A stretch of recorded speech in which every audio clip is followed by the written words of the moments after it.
All right, everybody, coming in very hard for the 2Ds, one podcast. You're coming in hard, Coming in man. hot and hard. I'm just kind of chilling. You're chilling. You have a very good vibe about you today, and I can feel your vibe, dude. You're really chill. I am fired up today. Like, I'm fired up. Like, dude, it's so stupid. It is so stupid. I'm just gonna rant real quick, okay? All right. Just run with it. I'm gonna run with it. Oh. If you are the type of person that blames your unhappiness on somebody else, shut the fuck up. Like, I cannot deal with people who are like, I'm unhappy because of this, or I can't succeed because of this. Like, I hate those people. I cannot stand those people. It like literally every time I hear someone give me an excuse about how their life sucks or should be better, but it can't be better because of another person or another thing, change it. It's actually fairly simple. Change it. Change your state of mind, change the way you look at the world, change your work habits, change your eating habits, change your exercise habits. You can do it. Like, you can do it, but stop blaming other people for your mental weakness. Like, I can't stand this shit. I cannot stand when people say it must be nice, right? Or, hey, these people get to go on a vacation. It must be nice. I never do anything. I'm like, then change it, right? Change your lifestyle that accommodates your wants and your needs. It's easy to do. It's easy to do. Oh, it must be nice to have that kind of money. Okay, then start making more money. Work more hours. Start a new business. Get a new job. Get higher education. I don't give a shit. But when you blame other people, and I'll say it again, for your unhappiness, you're a weak pussy. I'm sorry. That's it. I'm sorry. I had to start. Dude, I can't stand that shit. I can't stand it. I don't want to be around you if you think that way. Well, the victim mentality in general is toxic. And 100%. It gets you nowhere. 100%. Like, blaming other people for your issues, it doesn't accomplish anything. Mm-hmm. It makes you feel like you are not responsible for it, when the one person, the common denominator in all of those people is them. And I've talked to my wife about this before. I'm like, people shouldn't get to complain about something that they're not actively working to better. 100%. Like, if you are doing something about it and it still sucks, dude, you have a little bit more room to complain. You have a little better leg to stand on. Right.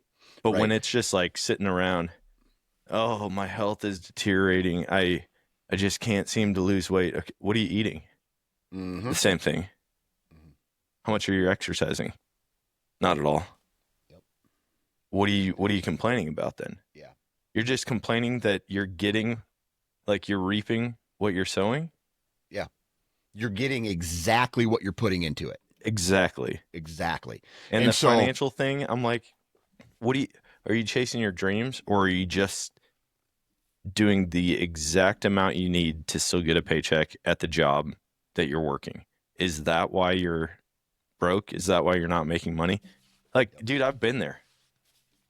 I've 100% been in that boat, not where I'm complaining about it, but where I just didn't have money. I was broke. Yeah. And in life we were happy, but financially it was a stress. And we said, we got to change. And we went super extreme with it. We sold everything we had, only put what we could into our camper, moved back to Missouri, started busting my butt doing construction. That led to us renovating campers, starting a business doing that. And like, we didn't have overhead to do it, but we found a way. And now, I mean, we're in a better spot than we've ever been. And it's not because, oh, I got lucky. People say, I'm sure you get it with podcasting, with having a podcast network, with having an apparel brand, all of this stuff. Like, oh, dude, that must be nice. You know what wasn't nice? Spending 90 hours a week responding to messages, interacting with followers, creating content. Like, it's all work. Just because you see the end result doesn't mean it was easy for me, Yeah. you know? Yeah. Man, you brought up a good point there. Like this, when I decided I wanted to build the Sportsman's Empire, the network that I own, I was podcasting already, but I didn't start podcasting until I already had, man, 2013, 14, 15. I had a brand new baby, right? And I said to myself, I'm going to pile all this shit on my life right now with a brand new baby and a Yep. full-time job that I had to go to. Okay. And so what people, this whole like, I don't want to put in any work, but I still want to be successful mentality. Man, screw you. I got 4 hours of sleep for 3 years straight a night, 4 hours, right? Yep. That was average, except on the weekends. I was able to, get a little more sleep, but I would get off my job.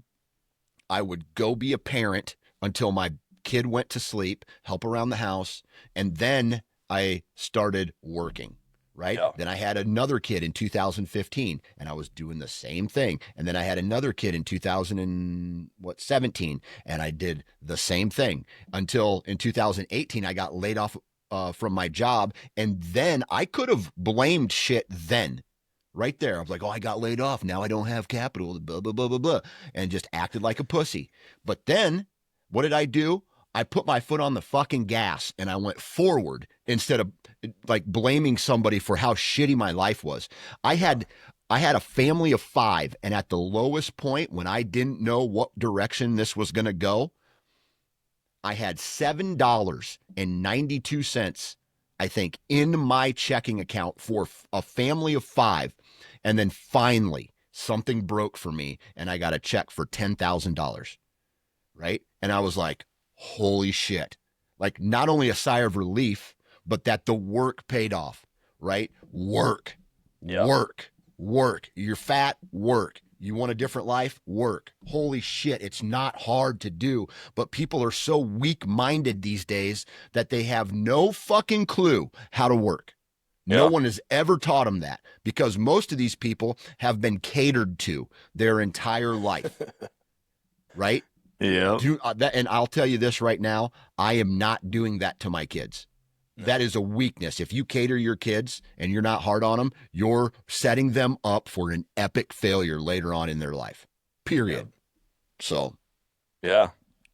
So I got to ask you this. Yeah. You don't have to get specific.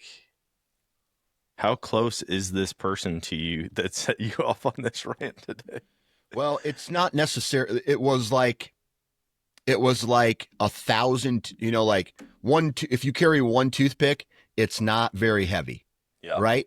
But if you're carrying 1,000,000 toothpicks, it was just one of these things where it's like people I know and people that in social media, which is a poison. And if you ask me, like, you sit there and you compare your life to somebody else who doesn't have the same resources as you, who makes different money than you, who may or may not have the same amount of kids as you, who maybe doesn't work like you, and all this shit, right? So some of it is close and some of it is a long ways away, but it was just the culmination of everything that just kind of set me off. This was a long time ago, and I think I told you this, but we were I went off on my oldest son, right? And he told me something. I said, I'm sorry, that's not true. Like, it was a fact. Like, he told me something. I'm like, actually, that's not true. This is the right. It was like something like, what continent is a country in? Or so he's like, and then my son says to me, this is his exact words: Dad, I don't like it when you correct me because it makes me feel bad. And that is society as a whole today. A bunch of people who will go out and say bullshit, and then when someone actually corrects them, their feelings get hurt. Boo hoo. Nobody gives a shit. Nobody gives a shit. Yeah. You know what changes when you get offended? Yeah. Nothing. Yeah, Like exactly. nothing changes for anybody because you stated that you're offended. It's like Michael Exactly. Scott in The Office. I declare bankruptcy. It's like, uh, okay. Dude, but Like, like, hope that felt better. I mean, I'm sure maybe this happened in some way, shape, or form when you started making different life decisions. Like, this is the truth. Other than my brother, who I would say was more neutral and not like good luck in anything. And it's just because we're so far away, and maybe at the time we weren't talking. But when I started podcasting and I started the network, and I had dreams and visual, like I had a plan moving forward of what I wanted to do. Zero, and I mean zero people in my life, even the people who I felt were supposed to support me, right? Maybe verbally, even. I believe in you. You can do this. Zero people, parents, wife.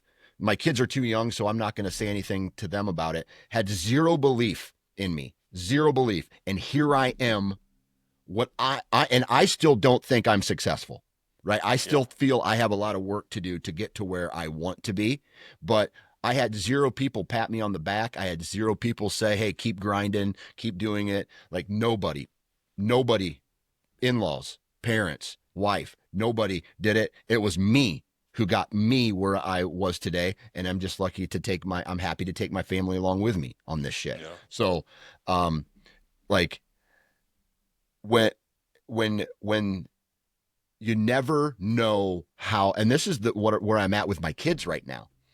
Like, my daughter is a stud wrestler. My son, my oldest son, he is very athletic. He's probably one of the fastest kids in his class. Good agility, whatever. Zero motivation.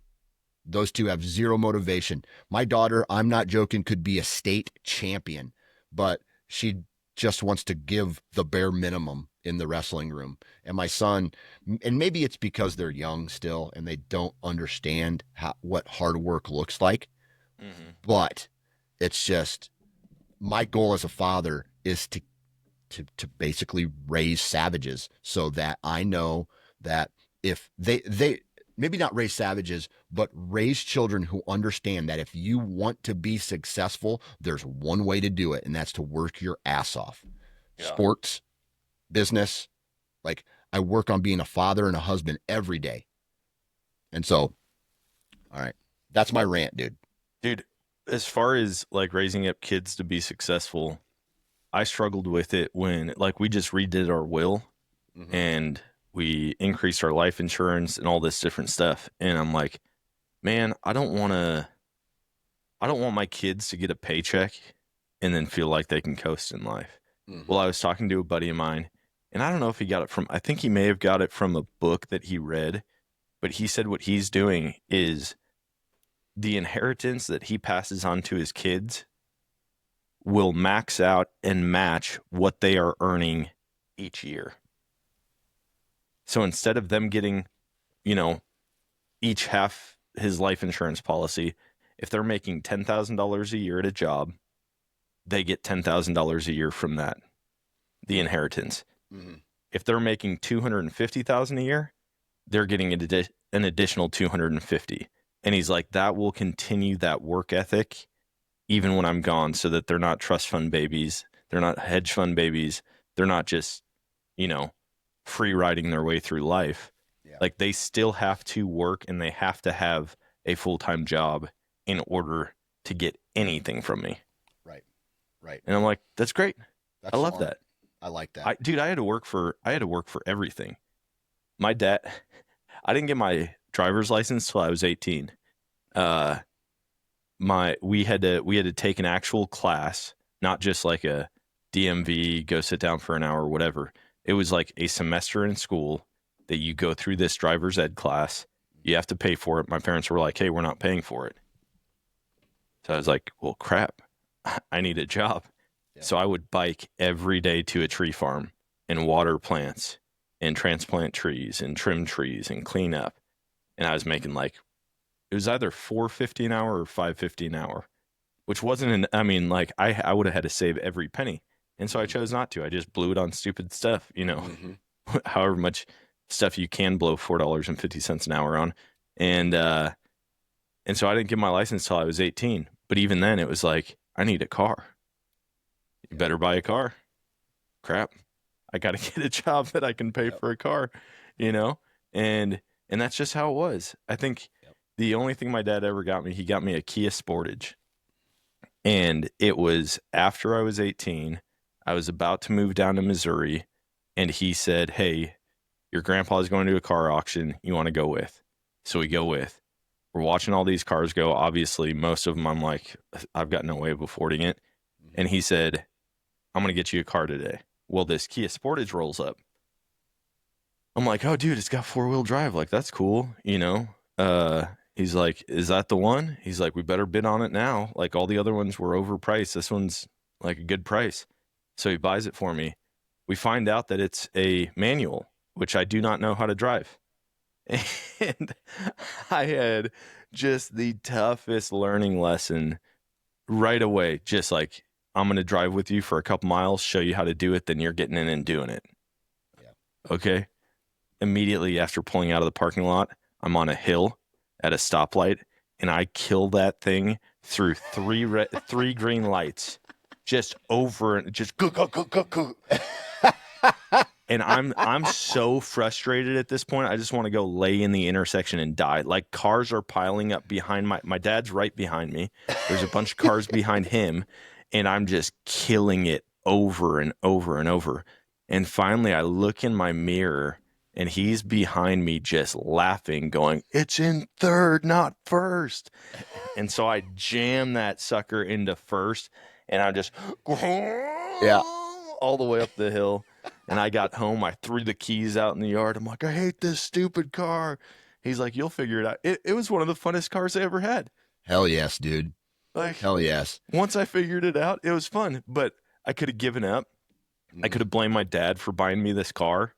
I could have blamed a million different things. But at some point, you just got to swallow your pride and give it a go, even if people are pissed at you on the highway or at a stoplight. Yeah. And figure it out. Yeah. That's my rant of the day. All right. Now, Dan, let's do something to make each other laugh. Yeah. Let's what are we going to do today? What are we going to do to make each other smile and laugh and feel happy? Dude, I wanted to, so I know we were texting yesterday a little bit, and I was trying to think of fun things that we could talk about. And I want to talk about, because typically a super dangerous or life-threatening story, like just a scary moment, has a ton of humor in it after the fact. So I want to hear a quick story from you about, like, what is the most dangerous thing you've ever been a part of? I'm talking like you didn't know if you were going to make it out. Well, didn't know if I was going to make it out, or maybe avoiding. I tell you what, why don't you give me your story first and give me time to think about this? Do you have a story picked out? Dude, I've got a bunch of these stories. These are fun ones for me. Okay. So we camped down at the Buffalo River in Arkansas quite a bit. And especially in college, we went all the time. And I mean, I've had one guy got lost for 24 hours in the winter and had 3 search parties looking for him. But one of my favorite stories, we go down with a bunch of people. Some of them had done a bunch of camping before, some of them hadn't. And we knew there was going to be rain. So in my mind, I'm like, we have 4 river crossings to get to where we're camping. The river there rises insanely quick. And so I was like, maybe we should have a plan B. Everyone's like, no, I don't think it's going to rain as bad as it's saying, based on absolutely nothing. You know, they just threw that out there. So we didn't make any preparations for if the river rose. So we're camping. The weekend goes by without a hitch, like just beautiful weather, 0 rain. We go to sleep that night, wake up in the middle of the night, and it is a downpour. Next morning, we walk out to the cliffs. We know we've got to hike out, and the river is up like 4 or 5 feet, and just chocolate milk just flowing down the river. And so I tell everyone, I'm like, hey, let's go to the river crossing. We've got dry bags for inside our backpacks. We just stuff everything we can in there. It'll be full of air. We grab our backpack and float and swim across on our backpack. No, that's not going to work. It's not going to hold us up. I go, I think it will. We should probably try it. So we get to the river and they come up with a new idea. We're going to take 550 cord all the way across the river, tie it off, and then the wives can just grab onto the 550 cord and shimmy their way across the river. Oh, so your wives were with you too? Oh, yeah. Holy Wives shit. it's like a couple's trip, right? So you're trying to cross a raging river. I'm to get back like, to your probably vehicles. Class 3 rapids, I would guess, in a lot of spots. Shit. And so we start to do it. Well, my buddy's wife goes first. Like, we go across, take our packs, tie off the rope, come back, grab a couple more packs, take them across, and we tell the wives, like, hey, one at a time, you guys can go. She starts to go, and instead of going downriver from the rope, she goes upriver. Well, the current is so strong that it starts cutting into her stomach. I mean, like, she is being pushed as hard as possible down On the cord. into the rope on the 550 cord. Okay. And so at this point, she's screaming. We have to book it back out into the river, get her and help her across. A dude and his son come floating through in the canoe. And he goes, you guys need help crossing? And we're like, yeah, we definitely need help crossing. So we all get in the boat. We get to the next river crossing. What are we going to do here? Hey guys, I got an idea. Maybe we float on our dry bags and swim across the river. No, that's not going to work. So what they decide to do is take all of our packs, tie them together, get the 550 cord across, pull our packs, and then everyone can swim across the river. And I'm like, oh my gosh, this isn't a good idea. We do it. We actually get the bags across the river. But in order to swim this spot in the river, by the time you make it about 40 yards across the river, you are 120 yards downriver. Oh, yeah. That's how fast it's moving. So now everyone's just getting washed downriver, and we gather everybody up. All right, hey, we're good. Hey, guys, that worked really good. I'm like, it didn't really, but it did work. Like, good Nobody's listening to you. Nobody's listening to you. 0 people are listening to me. So they go, I think we just do it again, except instead of trying to pull the bags across the river, what if we just let them, like, pendulum downriver to the bank? And I'm like, dude, at this point, whatever. I don't care. So we go across, tie the rope. Everybody ties their bags together. They go to let it pendulum. Well, if you know how a river works, that last little bit, there's so much force coming off the banks of the river everywhere. Mm-hmm. And they just get hung up in the middle. Boom! 550 cord snaps. There is a pile of 8 bags floating down these rapids in the river. And we're not attached to it at all. Jesus. So I take off. I'm running. Jump in the water, start swimming down after these bags, catch up to them a half mile down, drag them to the side. Half mile. Drag them to the side. And I mean, I'm swimming just to gain ground on them, but like the river's taking me. You know, like I don't even know how many miles an hour the river's going. It's got to be 15. You know, like it's moving. So I get the bags, get to the side. Finally, on the very last river crossing, I go, guys, can we please try this? I don't think it's going to work. I said, well, you saw all of our bags floating on every river crossing. Let's try it. So we get to the crossing, and there's like distinct trails to get across. I go, let's go up in the woods farther, 200 yards.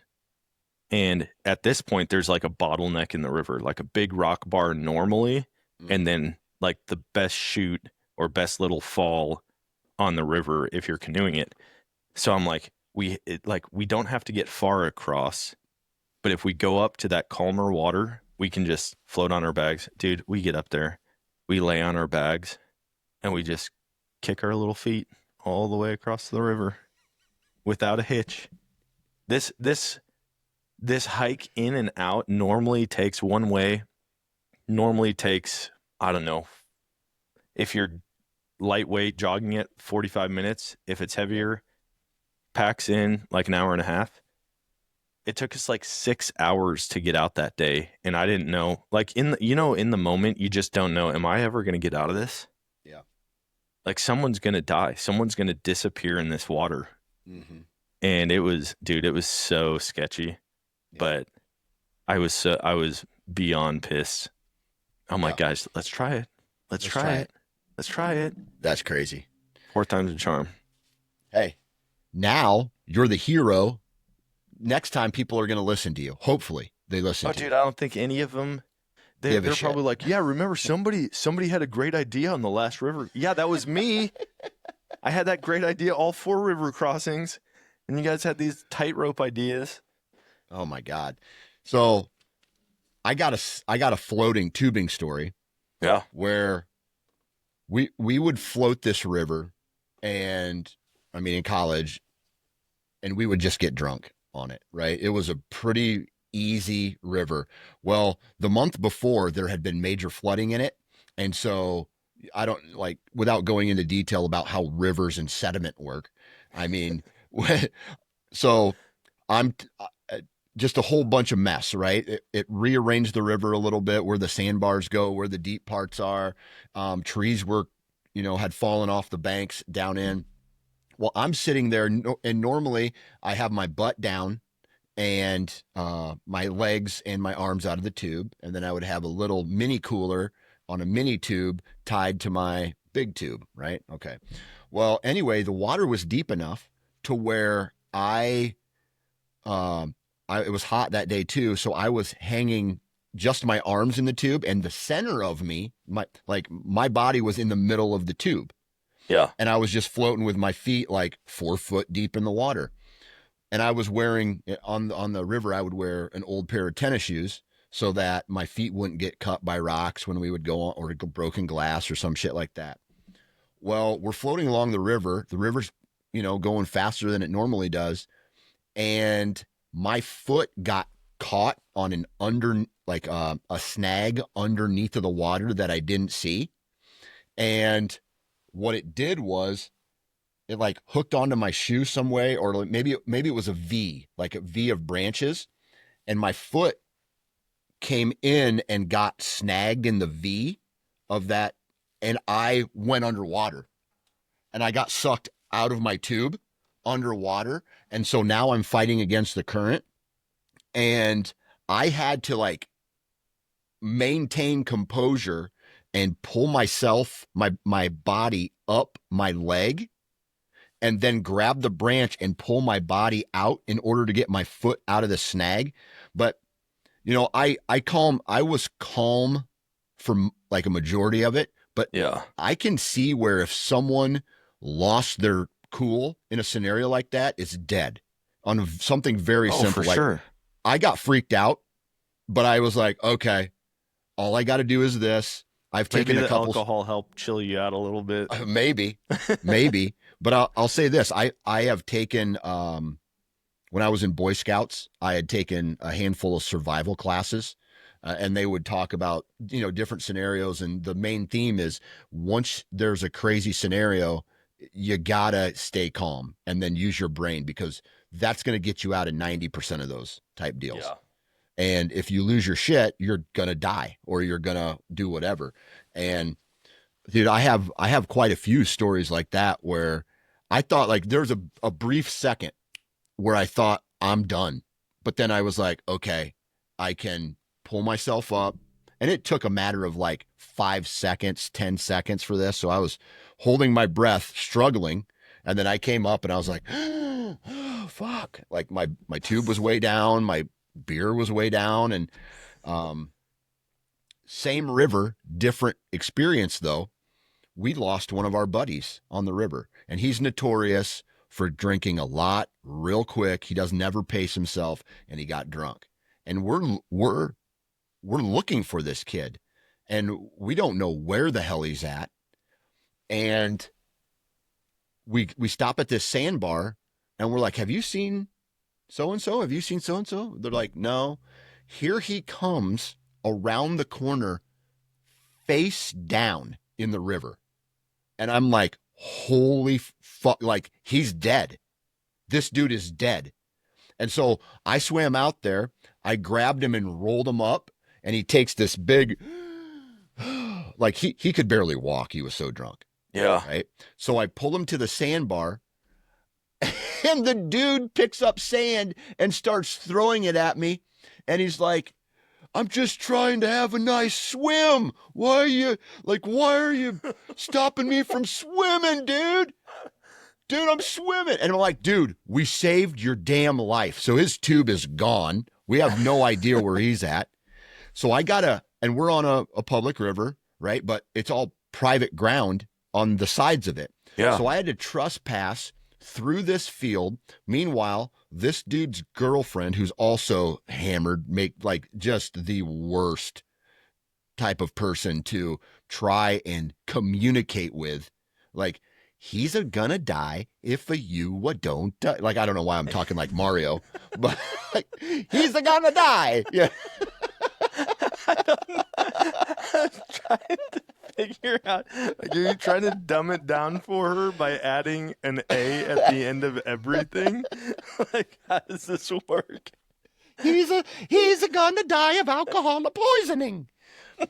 And so that was Mickey Mouse at the end. I know. It's a mixture. So I have to walk up, like me and another guy. We get out of the truck or get out of the sandbar. I told these two, stay right here. And I left another guy that was with us there. I'm like, your job is to watch these two to make sure they don't get in the water. And he's like, okay.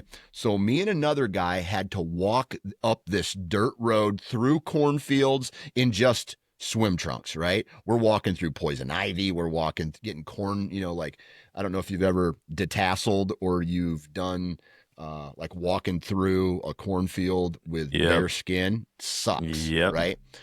Just gross. And then we had to wave this truck down who took us into a gas station so that we could make a phone call to my roommate at the time. And so it was me, my buddy, and then this girl who we all lived in this apartment together. And this girl was like, yeah, I'll come get you, right? And I'm like, I don't think you understand what is going to happen here. And so we call her. I give her the directions. Takes her about 40 minutes to get there. We hop in this car, and I'm like, I'm going to drive down this farm road in order to get to this close enough to where this sandbar's at.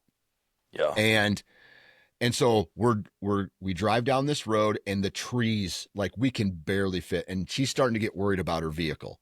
All right. And we get down to the edge of the river where this road comes into this old abandoned cabin, and we can see my buddy is dead drunk, passed out, and the girl, she's just sitting there, like, pupils not dilating, so hammered, just like, just like can't talk. And so we're like, okay, so me and my other buddy, we had to carry this guy in, and he's covered in mud and sand and all this shit. And this chick, who came to get us, my roommate at the time, is flipping her lid because now the entire interior of her vehicle is shit, covered in sand and mud and just the worst thing. And she's pissed. So that was the day I saved a friend of mine's life. Just a complete debacle. I didn't die, but he about did. I'm not joking. If he would have went a minute longer in that river, he's swallowing river water. Oh, yeah. Dude, the thing is, alcohol, I mean, people just disappear. Like, they just, like, oh, I'm not going to tell anybody where I'm at. Mm-hmm. I hunted with a buddy years and years ago. And then I went and shot with him at his place. We were doing long range shooting. He was super into that. And he's like, dude, I got to show you my moonshine still. And I'm like, all right. So we go and dude, this thing's like state of the art. Like, I don't know how many different levels of moonshine stills there are, but this thing is gorgeous. I mean, it's like the Rolls Royce. dude. Yeah, it's like the Rolls Royce of stills. And he's like, yeah, dude, I got something for you. And so he gives me this mason, like the big mason jar, Mhm. just full of moonshine. And I'm thinking, I hate moonshine. Like, I don't want, I don't want, I was like, hey, thanks, man. So I take it home. I put it above my fridge in, that little cabinet that doesn't really fit anything. I Yep. put it up there. It barely fits and it sits for years. And one day we were like cleaning all the cabinets out. My buddy's over and he's like, what's this? And I go, oh, dude, that's moonshine that my buddy gave me like 2, 3 years ago. And he's like, is it good? I said, I haven't tried it. And he's like, oh, let's try it. We crack it open. And I mean, it was just ether. Like it was so potent. And so I was like, that's it. Like, I'll never do that again, but I'll bring it up to my buddy's shop for guys' night. And that way, if Mhm. anybody wants some like legit moonshine, they can try some. So we bring it up there.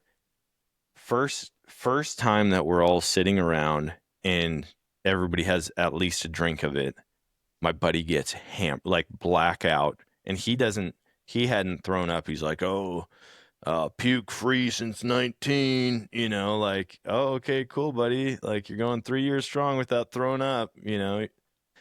And everyone's like, dude, you're gonna chuff everywhere tonight. And he's like, no, I'm not. Well, So he he's has he's just taking shots of it. Oh, dude, he's like, everybody's doing a shot. And we're like, all right, we'll do one shot of moonshine. So we all do a shot of moonshine. Well, then, like, I see him pour another one a little bit later on. Here goes 3 beers. Here goes a little bourbon. Here's another shot of moonshine. Holy And shit. all of a sudden, he's just like nodding off mid convert. Like, he'll be telling a story. And then he just like starts powering down. And, and we're just like, dude, Brad, you're drunk. He's like, listen, I'm not drunk. Listen. And he kept Can't pointing at talk. us. Listen. So, anyways, I have to walk him back down to his house. And he ends up waking up in the morning. He's sitting on the couch. He wakes up, or well, his wife wakes him up. He's sitting on the couch, hat, glasses, phone, all in throw up underneath him, just hunched Oh over like that on the my. couch. So she's pissed. She messages us, this is Christmas Eve, that like Perfect timing for early this. Christmas Eve morning, she finds him sitting in a pile of throw up. So like he's dude, I can't even look at that moonshine anymore. Well, a couple months goes by and all of a sudden he's like, oh yeah, man, dude, that bottle of moonshine, like I can finally sip off it again. And my buddy's like, you got moonshine? And we're like, Ben, you haven't had moonshine. And he's like, no, I've had it. I just didn't know you had any here. So Ben starts sipping on it. We're all hanging out talking. At that point, Sam was doing surrogacy. So I had to be home at like a very specific time every night and give her an injection, like an estrogen injection in the butt Mhm. cheek or progesterone. And so I had to like, no matter what I was doing, I had to be home at like 8:15 or whatever. So I leave. Ben helps me unload a couple things from my truck before I leave. And then I get a call an hour and a half later. Hey, dude, have you seen Ben? Did you take him home? I said, no. Like, he helped me unload stuff and then I left. That's the last I talked to him. They're like, dude, we've been looking for Ben for like 45 minutes. We can't find him anywhere. And I go, did his wife come pick him up? No, she's out of town. He had to ride with Micah over here. And I'm like, okay, like, you looked everywhere. Dude, we looked everywhere. Was he super drunk? And I was like, I mean, he had been sipping on that moonshine, but like he was totally coherent when I left. Mhm. So they all, I mean, like 6 guys are searching everywhere, all around Brad's house, around his shop, up in the woods. They're looking in like the boat that's parked out behind his shop, like maybe climbed in the boat for some reason. They can't find him. So they're just going to leave. They're like, he must have had somebody come pick him up. And now he's not answering his phone. It's middle of winter, like single digits, maybe teens. And Micah goes to turn his car on to leave, and he sees Ben's boots just over the top of this little gravel mound. And they walk out, and Ben is just completely blacked out, face first. He's been out there at this point for an hour in like single digits or like low teens. And so they get him They get him up and load him up in Micah's van and get him home. And they're like, dude, he would have died out there. Jesus. Like, he would have died. He would have froze to death behind my shop had he not just been like, if he had parked this way instead of straight at that gravel pile, he would have never seen the boots, and we would have all right, time to go. See you guys. Eh, Let us know when you hear from Ben. Yeah. And you look back at that shit now and you laugh, right? Oh yeah, yeah. You give everybody a hard time.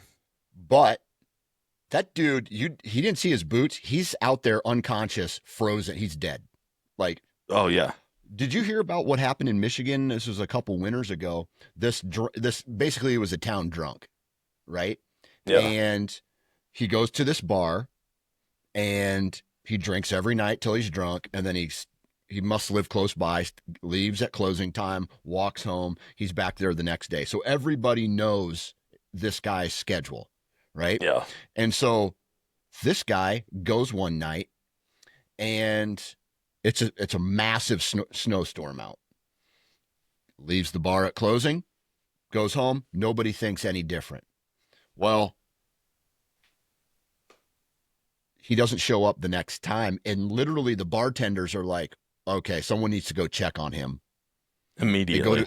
Immediately. They go to his house, can't find him.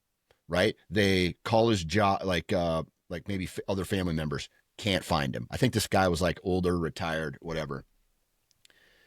Months pass. Nobody knows where. It's a big mystery. Months pass. Nobody knows where he's at. Springtime starts to come. And all of these snowbanks along the street. Well, what happened was he slipped and he fell.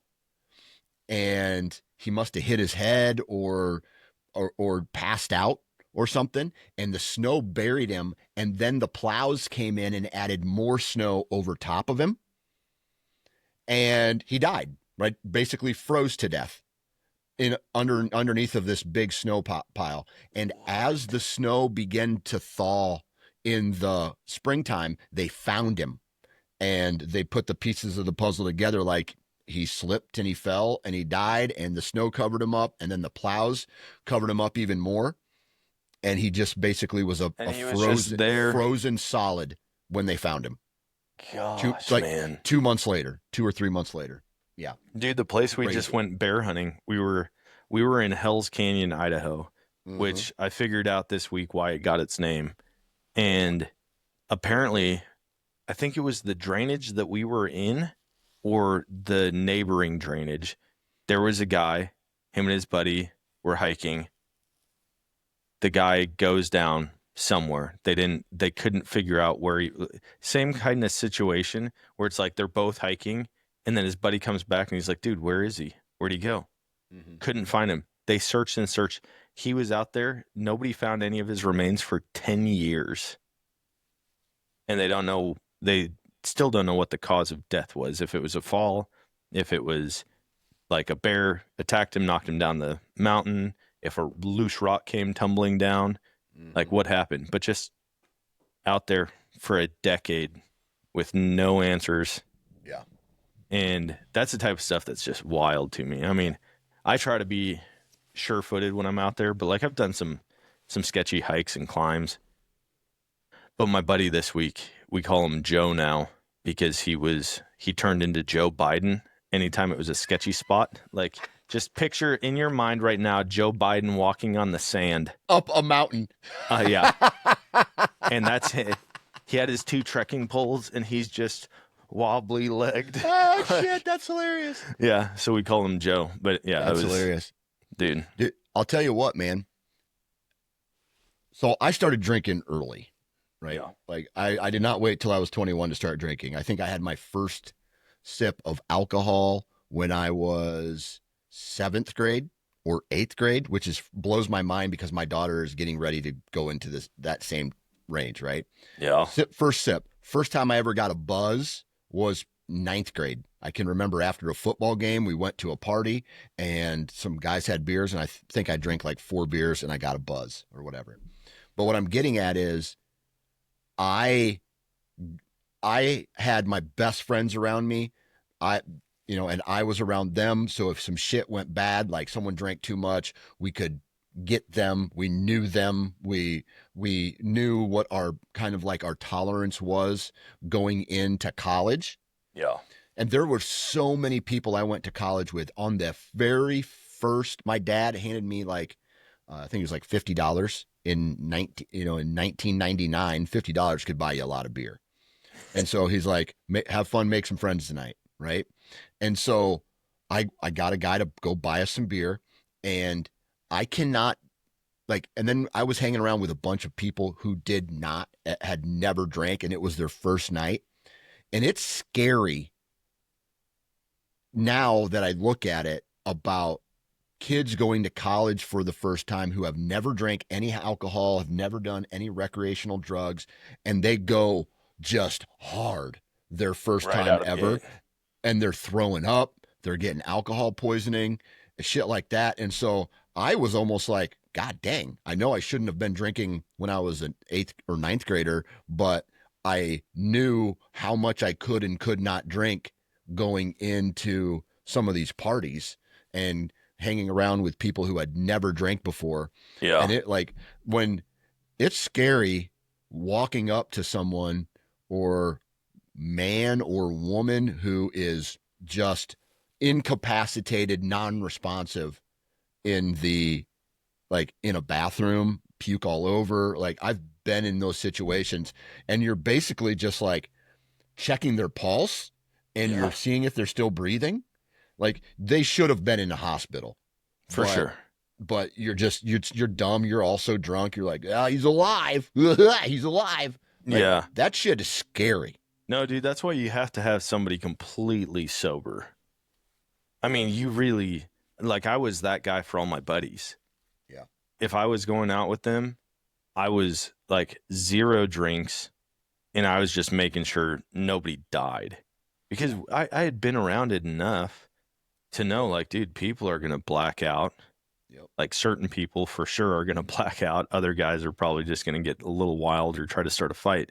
But for me, it was just like, dude, I got to make sure everybody's good throughout the night and good to get home. Like, you turn into a babysitter. Yeah. And it makes you kind of hate alcohol when you're the guy not drinking and you're watching how stupid everybody else is. Yep. You know? But how much fun they're having too. Yeah. Well, in their mind, I mean, like, in their mind, yes. Perception is reality in that moment. In their mind, they're invincible. They're the life of the party. And they might just be like sitting there mumbling to themselves. And in their mind, they're like a stand-up comedian, you know? Oh, yeah. But like you watch it and you're like, oh, crap, dude. Yeah. Like he's going to have a rough night. Like he's going to have a super rough night. And so even now, I'm like, I like to drink bourbon every now and then. But, dude, I can confidently say I'll never get drunk again. Like I just have no desire for it.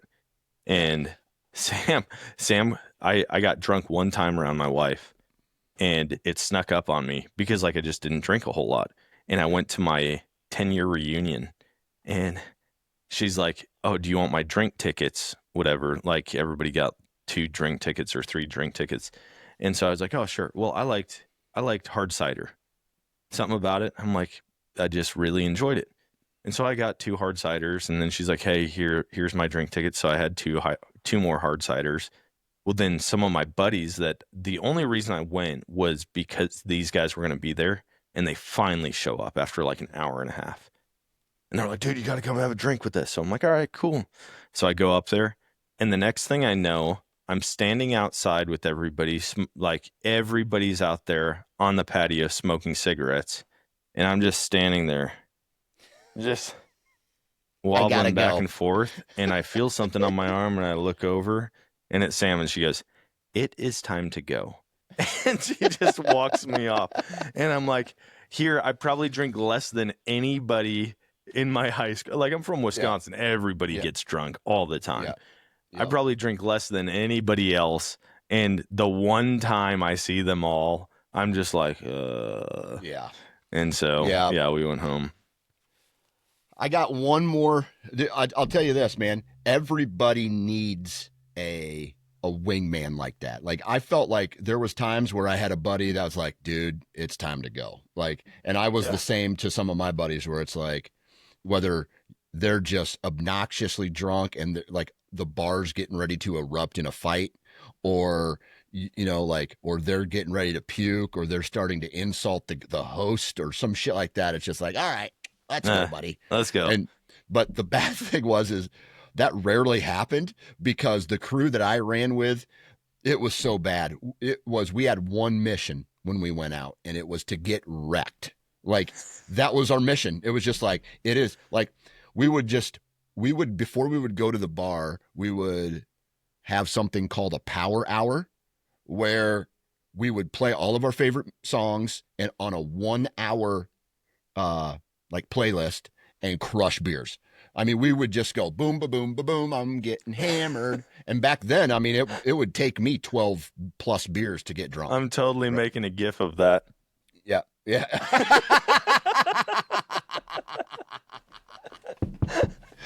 You dirty dog. You dirty dog. I can't wait for that meme to pop up and then you actually ruin my career with it. But we would just go out and we would try to get, wrecked. And we were loud, and we'd walk into the bars and we were just like, basically let everybody know that we were here. But we very rarely would collide with anybody. Yeah. We knew everybody. So we're like, come on, let's do this. Come on. Like everybody, I guess, kind of enjoyed our presence, but then it was bad when it didn't. Like when, there wasn't a ton of fights, but I can remember, I'm going to tell this real quick story. I have never been in a fight, like a real fight. Right. And I'm going to save some of these stories for other episodes because I got 1,000 of them. Yeah. But my buddy, he got drunk. And back in the day, I told you about glass pitchers. Like the bars used to have glass pitchers. They used to have glass pints for college kids. They don't do that shit anymore. And my buddy had a full pint of beer. And he's drunk and he launches it across the bar. And I just see the trail of beer coming out of this glass. And it cracks on the brick wall sitting over top of another group of guys. And they stand up, they look, and they point directly at me for some reason. I wasn't even the one. I was like, oh, shit. And so I'm like, I have nothing to do. They're bull charging in. They're cutting through the crowd to get to me. And I plant my feet. And I'm just like, it's go time. And this guy, he leans back to punch, and I lean back to punch. And right as I'm getting ready to throw my first punch at this guy, I feel a hand on my shoulder pushing me out of the way. And there's my buddy Brian. And he fucking throws 3 punches and knocks 3 dudes out like boom, boom, boom. And I was like, that was amazing. But I thought I was going to get in my first fight. Like I was ready for it. And so I didn't get mad at these guys. I got mad at my buddy Brian. I'm like, dude, you just stole all of my thunder. You stole all of my thunder. Son of a bitch. But we made it out alive. Saved your life, man. I know. You're like, yeah, dude. Oh, here it comes, man. Even the way you put your fists up. Oh, I was like, here we go.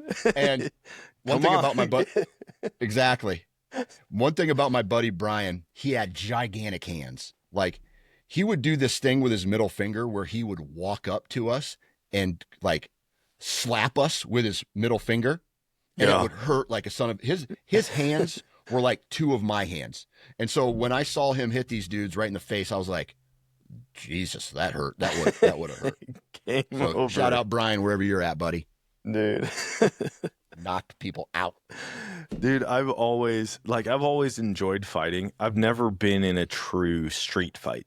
I've never been in a one-on-one fight ever. So we used to, I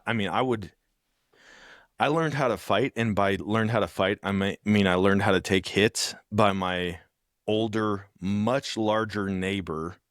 His name was Chris. He was 1 year older than me, but I was so small in high school, and he was like a broad-shouldered baseball player, and we would duct tape T-shirts to our fist. We'd fold them up and then duct tape them and make our own. We didn't have boxing gloves, so that's what we use.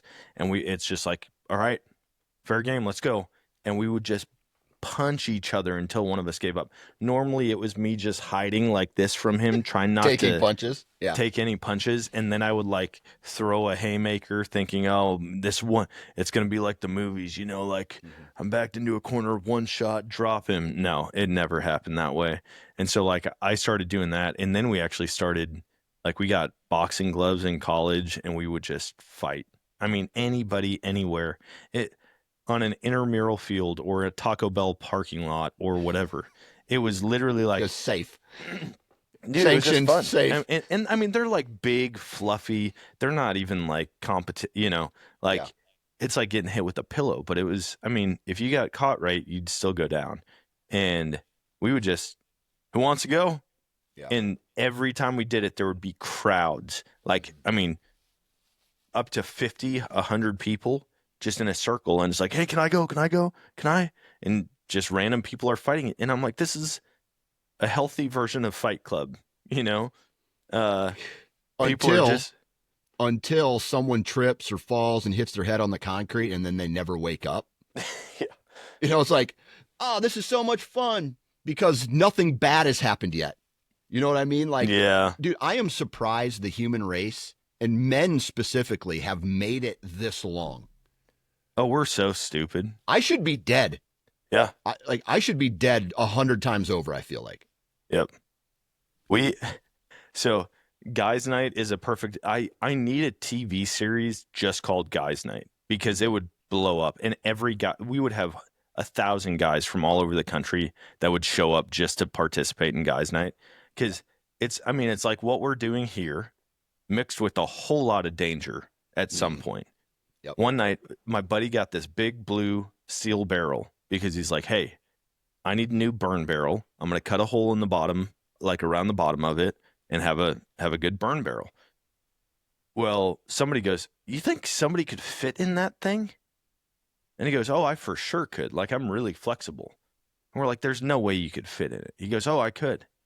So he climbs in. Well, his two younger brothers, like, they always find any opportunity to hurt the other one or like do something stupid to the other one.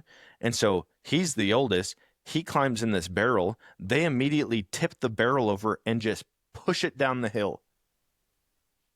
And it's not just like this giant hill, but I mean, it's steep enough to where you can't mow it for about 15 feet. And then it flattens out, and then it hits his driveway, and then it's just that steep again and woods. And so they're like, oh, dude, the woods are going to stop him before he gets to the road. You know, like Great that's thought their process mentality. there. Like Great he's thought not process. going to get hit by a truck at least. Okay. And so they just push him down. Well, it's dark. We've got like phone lights, and like a couple of us have headlamps, and we go running down the hill, and Brad is crawling out of this barrel, head split wide open. What was a perfect circle on the top of the barrel is now a D. It hit something so hard that it flattened one side of it.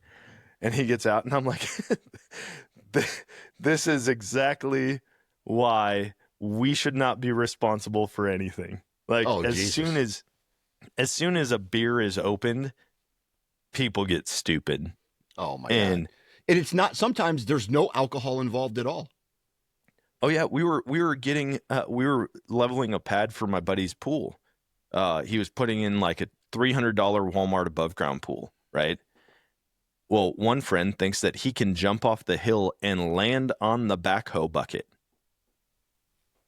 And so he just comes running, jumps, and grabs on, like falls off immediately. Luckily didn't hurt himself or kill himself or hit his head on the corner of the bucket. Yeah. And it's just that stuff all the time. So you made me, that right there, that guy is dumb. Like, I would look at it and go, that was stupid, right? Why did you do that? That was stupid. Yeah. And this is what the 18-year-old men of World War II fought to protect, is our freedom to do the dumbest shit possible. with To it, go, right? we're going to go out tonight and just get hammered Get drunk. wrecked and jump over shit. Yep. Do you remember Or- when what it's called parkour now, but it originated as called freestyle walking? Yeah. Or Dude. freestyle running. Yeah, freestyle walking, freestyle running, whatever. Dude, we used to do that shit in high school where we're just like freestyle and we'd jump on shit and we'd like try to grab our feet and do some moves. It was like skateboarding without a skateboard, really is what it was. Yeah. And I look back at that, I'm just like, Jesus, that version of myself today, I would have beat the shit out of that. I would have, if that was my kid doing freestyle walking, and then we'd get in trouble because we'd be jumping on the lockers and like, I don't know, grabbing our feet. I would have been like, dude, are you handicapped? You see how many times you can step on, you run up and you jump sideways and see how many times you can step on the wall. Exactly. Like you're running on the wall. Yeah, like remember that Bo Jackson catch from back exactly in the day? That. Yeah, you run up and and see how high you can touch on the outside of a building, or like you see how close you can get your head to the exit sign in the hallway. I mean, just everything. Yep. That was my whole childhood. Yep. I had a good friend who was a great athlete, and we were freestyle walking, and he rolled his ankle, and I'm going to just say it, we probably lost that football game because he did something dumb and he had to take a week off of football. Like, just so stupid. Oh, yeah. Alcohol, and then you add alcohol to the mix, and like shit just gets dumber. That is dumber. us with no alcohol, putting our knuckles on the table and slingshotting quarters into each other's knuckles. Yeah. Like, what's the point? It's just see who's tougher. Exactly. See who can take more quarters to the knuckles. And meanwhile, we've just got lacerations all across our knuckles. And then like those same people 2 years later can be trusted with alcohol. And now those people have children. You know what I mean? Like, holy shit, what's going on in this world? Yeah. And I look back at that and I go, I don't regret a minute of it. Like, I loved every single minute of all of the dumbest shit that we ever did, man. I don't know. But you look back at that version of yourself and you say, thank God I did that. Because as I get older, I still, like, men specifically, I don't know, like, my wife is probably sick of me because my sex drive is still full throttle at 44 years old. Like, I want it all the time. I want it every day. She's like, ew, get away from me. Like, she doesn't want the same shit. She's probably getting ready to go through, like, what do they call it? Perimenopause or some shit like that. And so I'm annoying the shit with her, right? And so, but getting older, your mind really doesn't say I should make better decisions. No. Right? It's like you have the experience to know what the outcome of that decision would mean, and so you choose not to do it. Right? If I was single with no kids in 44, I'd still be doing the same shit, I'm guessing, that I was doing because there's no consequences for me. Just wear more tap out t-shirts. Dude, fucking tap out t-shirts. Do you remember when Affliction and Tap Out were so popular? Dude, I still see everybody was wearing them. Still see guys wearing those Affliction shirts. I'm like, oh yeah, and the like almost bedazzled jean pants. Yes. Like, these guys are still walking around with bright white Adidas and spiking their hair with Tap Out and Affliction or UFC t-shirts. And I'm just like, divorced with adult kids, guaranteed. Yeah. Yeah. This is awesome. You're getting really good at this because you're always taking this conversation full circle back into the douchebags that we all love to talk about. We missed a really big 2Ds moment in the middle of all of the drunk talk. Okay. What was it? The most popular DD is designated driver. Okay. And so it's like everybody needs 2Ds when they're going out partying. You gotta have two D's. I didn't want to interrupt your story because it was It's I was good. really excited about it, but Two I'm Ds, always dude. looking for more D's to interject into the podcast. To inject into your body. Oh gosh. But yeah, dude, you're Fucking right. two I Ds. mean, nothing changes about the way I think. No, it's The it's only so thing that stupid. does is when I watch my kids, 100%. and I'm like, "Hey, dude, like you're about to break your leg. I'm telling you right now, you will Yeah. break your leg if you follow through with this." Yeah. Or I see other high school kids. We used to cliff jump. Do you guys like do the whole cliff jumping thing in Iowa? Did we? Oh, We were jumping off. Holy shit, dude. dude, There. that's the crap. Like, there's no chance I'm getting up and doing that today. Like, I won't be able to walk for a month, but we used to cliff jump every day. Alcohol and water do not mix. Like they're so, I got, so my friends all went to the University of Iowa, and there is a bridge between the main campus and where some of these fraternities were located. And so we had this fraternity that my buddy was in. He was not, this fraternity was struggling getting members. So they would let people rent rooms from them. And so they had like non-members renting rooms. And then they also had construction workers that were in town renting rooms. So that place was fucking wild. Right? You got all these construction workers that worked all week, but it's, you know, like they're doing a big project, so they have to come into town. And so they're staying at this frat house, and then they don't want to leave at home during the weekend, especially if they're single with no wife or kids. So they're staying and they're partying with these college kids. Anyway, there's this bridge that it's a walking bridge only. And here's the how stupid we were. There's a sign on each end of the bridge of a list of names of all the people who have committed suicide off of this bridge. So it's like in loving memory of the people who have decided to take their life on this bridge or some shit like that. I don't know if that plaque is still up there, but there was like 10 people on that bridge. And so what do we decide to do? Hey, dude, let's go jump off this bridge. And dude, it's right before a dam, so the water's a little deeper. And so I was like one of the first guys. I was like, I'm going to jump off this bridge. And all these people are like, well, you probably shouldn't do that. And so I just jumped off the bridge. And then all these people, and I was like, it's fine.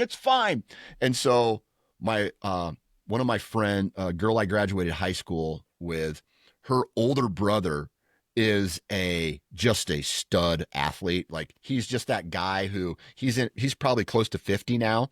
And he's that guy who I'm sure he works out, but he's got this awesome physique, right? Yeah. Just a natural born athlete. He gets up on top of this pillar. He decides to go higher. And so he jumps off, and I'm like, well, I can't let this punk one up me.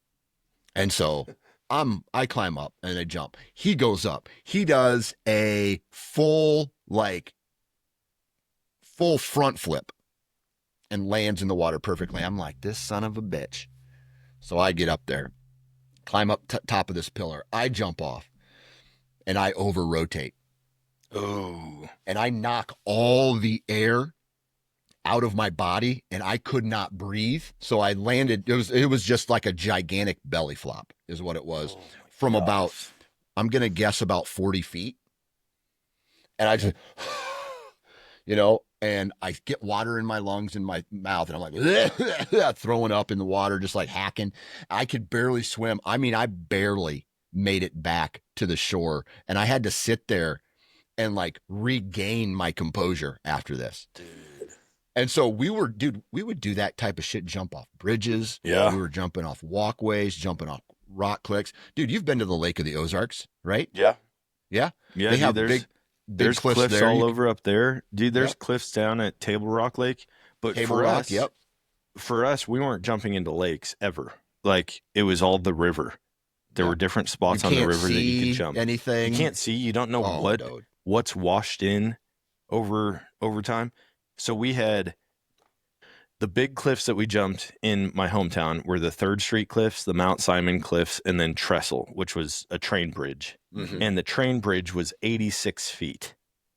From the water. top to the water. From the top to the water. Well, then there was Half Trestle, where if you go down this path, you can climb up on a pillar, and then you can shimmy your way out. Or there would be like a rope hanging down on one of the pillars. And so then you could just essentially climb off the lower supports like 40-something feet. Mm-hmm. Well, at all of the cliffs, there were like different levels, and we would like come up with names for them. So at the Mount Simon Cliffs, there's Baby Dick, which is the one that like, you know. I love that name. Come on, dude. Dude, Like, you're not going to jump anything but Baby Dick. And and so you actually name something in order for people to not do it because it's such a small jump. Well, this is just what the name, like, we didn't come up with these names. I should say we name all the, like, every cliff had different levels and different names. I don't know who came up with them, but it was just like, you have all of these themed names. So you've got Jack, Queen, King, Ace, and then it goes King Kong. But then the small one's Baby Dick. Baby Dick, dude. And so like we have hilarious name. Dude, I've got a million cliff jumping stories because people are out there and everyone thinks they're better than what they are, right? Mm-hmm. Oh, I've jumped King Kong. And it's like, no. King Kong is a myth. Nobody can Michael Jordan in his prime can't clear that much cliff underneath him. You have to be like an Olympic and make it to the long jumper. But you don't even have the runway. You get 3 steps and then you have to launch. Yeah. And so one time this guy's just, I mean, and he always would try to one up everybody. Oh yeah, I've jumped King Kong a bunch. We're like, no, you haven't. Like you haven't. It's not even a can you. It's you for sure haven't, and you will not because it's impossible. So he just keeps on running his mouth, and finally everyone's like, then do it. Like you're gonna break something, but do it. Mm-hmm. So he actually, I mean, kudos to him because he tried and it did not go well. Yeah. He jumps. And so you've got Baby Dick is down here off the side. Then there's Jack, which is like a 4-foot ledge. And then it comes up like 4 or 5 feet. And then you've got Queen. And then you've got King is actually like over off the trail coming in, and you have to run, and that one's like an undercut cliff. So you have to clear a path way down low, but you can do it. The average guy can jump and clear easily. Yeah. King Kong is like way recessed behind Queen, and this guy takes off to run, jumps, catches his feet on Queen, falls hands first, breaks his arm on Jack, and the momentum takes him all the way to the bottom. So he rolled on Baby Dick, is what you're saying? He fell hard. Like he fell hard on Baby Dick, dude. He's down. Unfortunately, not. That would have been way better if that's what he broke his arm on. So that guy, I watched a guy over rotate, trying to dive off of Queen, and he ran and jumps, and I mean, flat on his back, dude. I've seen guys split. You know when you cook a brat, especially like a better with cheddar, and you know it's done when it starts to split open.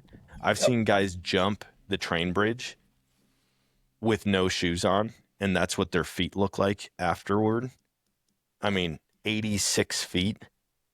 But there's other guys that, like, there was this guy, Nico, and this guy was crazy. I mean, like, everybody just knew, like, dude, he's crazy. First off, don't look at him wrong, because he'll just come over and, like, knock your teeth in. That's a perfect name for a crazy person. Yeah.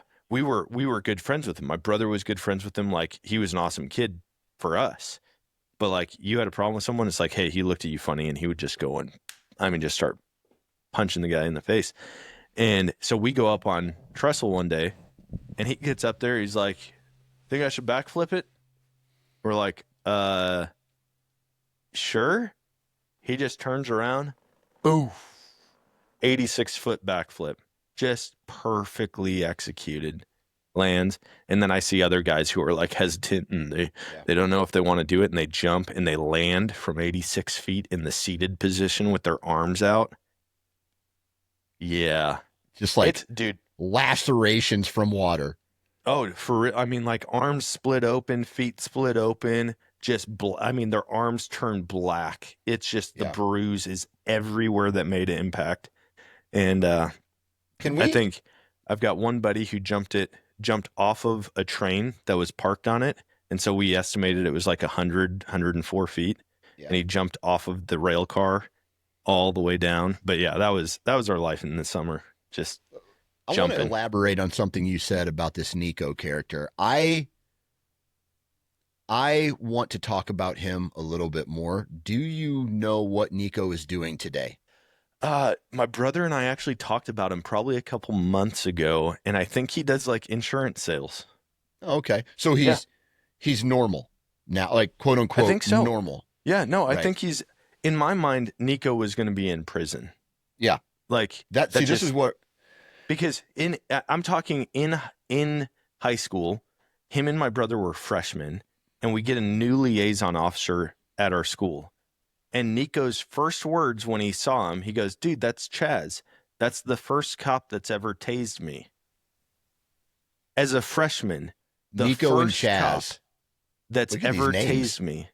And I'm like, "What the heck, dude? How many times have you been tased?" And the cop immediately walks up to Nico and he goes, "Hey, dude, just want to make sure it's going to be a good year for both of us." Yep. Nico in 7th grade knocked out the liaison officer at the middle school. He was trying to pull him out of class. One shot, boom. And he's the same type of thing. Like one of his fists is that big, just huge hands. And he was just Nico. athletic. Like he could have played pro ball in any. He was just a natural athlete, but he just loved to fight. I watched him beat the crap out of so many people, and it was never even close. It was like getting mauled. It was like getting mauled by a grizzly bear. Okay.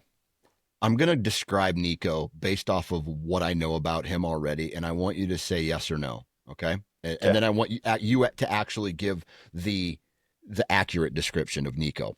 Okay. I envision Nico walking around town all day, just kind of hanging out, doing nothing, wearing cut off jean shorts, no shoes. And if he is wearing some footwear, it's a flip flop, along with a cut off t shirt or an old button up t shirt that's never buttoned up. Am I close? I could see it maybe some of the time, but Okay. more often than not, it was some type of Nikes or basketball shoes, Okay. Jordans, like Okay. Basketball shorts, Yep. a baggy shirt. But like he was definitely, I mean, him and all the kids in that town, like all my brother's friends, like they all thought they were like gangbangers, you know. Oh, so he dressed it a little thuggish. For sure. Okay. But like All right. out of anyone, it was him. And now, granted, I knew some people in my town that were for sure, I mean, like former Latin kings and like big time gang people. Like one of my best friends, she's passed now, but her whole family was like from Chicago and actually part of the Latin kings. And it was like, dude, you just don't mess with these people. Like for sure you don't mess with them. Yeah. But there was fights all the time. I mean, for being in central Wisconsin, it was a weird town. And like most people were oblivious to it. If you knew people involved, you knew how sketchy certain parts of town were. You knew how crazy things got. Like I knew guys in high school flashing guns at the mall because they were about to get jumped by other people. Yeah. Yeah, that never happened in our town. The only shit that went down one time was we had a group of kids that they thought they were tough badasses, and they said we're gonna start. I guess there was one of the popular gangs would be called the Vice Lords. I think that's an actual gang somewhere. I'm not up to I'm not up to par with all my gang terminology, but these 4 or 5 kids said we're going to start a version of the Vice Lords in our town. And so they basically all dressed like Eminem. but just Yep. like giant clothes, bleach white hair, like they all had like fake diamond earrings and shit like that.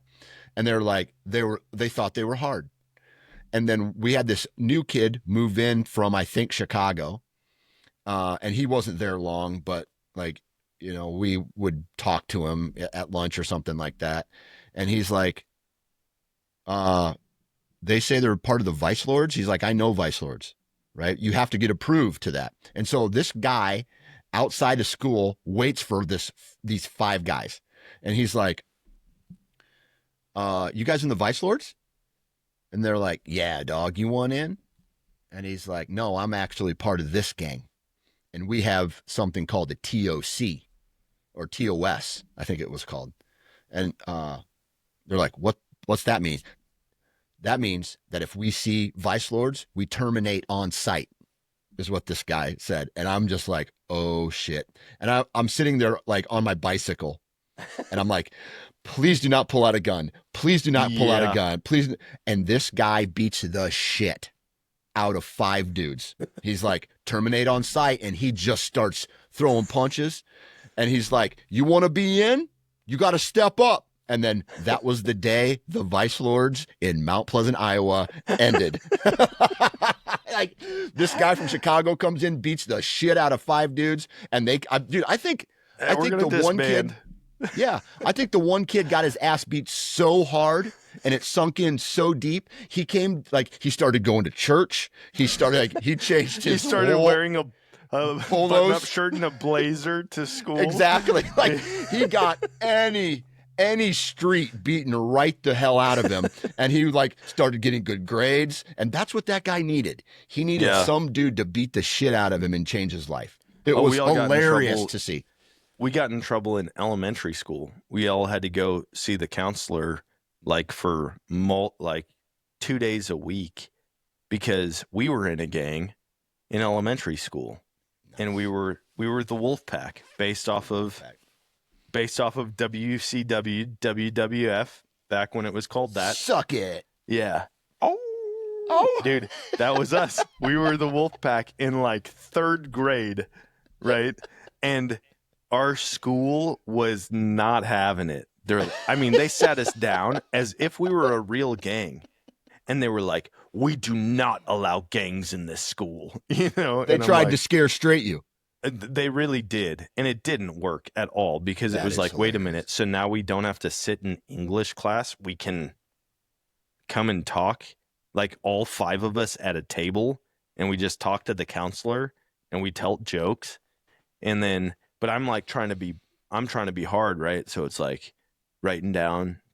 She had us write something down. So I'm like writing down how I sneak out of my house at night so I can go hang out with my friends. Like I climb out my bedroom window. Well, she gave that to my parents for sure. Like, were you making this up at the time? Or did you really sneak out? No, I wasn't that guy. No, there's no chance. Dude, I lived a mile outside of town in the country. Like, I'm not just walking into town in the middle of the night. And so, like, we would ride our bikes and stuff, but like, I had no desire to be out at dark. And so, anyways, my parents got it and they're like, hey, we got a letter from the school today. And I go, oh, really? And they're like, yeah, you're the one who wrote it. And immediately I'm like, oh, crap. And so they're like, how much of this is true? I'm like, none. And they're like, were you just trying to be cool around your friends? I'm like, yes, I was. That's exactly what it was. Like, you folded right. so quickly. Oh, dude, I wasn't about to get whooped. Like, dude, my parents they were not shy about spanking me. They didn't beat me, but it's like, go grab the spoon, go grab the wooden spoon. And you made sure you grabbed the one that didn't have the hole for the pasta in it because it was more aerodynamic and they swung it faster. And so I'm like, dude, I'm not getting the spoon. I was just trying to be tough around my friend's mom. That's it. Holy shit. So, anyways. We had a in 6th grade, okay, we had the boys all went to one room and the girls all went to another room. And we started learning about biology and reproduction and changes that were going on in life. Okay. So the first class they had are, big enough where you can't have all the kids in one room at a time. So the first group of boys went in one day, and like the girls, they started learning about menstruation and they started learning about ovulation, and they all got tampons. So they're like, if this ever happens, this is how you use it. And boys got to look at graphs of like a boner going up. And it was just like, what the hell? So of course we're all immature making fun of it.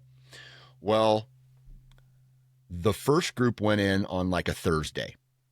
And so then we were all out at recess, and they told us like, you write down any questions you have about anything, and then the counselor will go through all of these questions and, okay, what is, why do I get boners?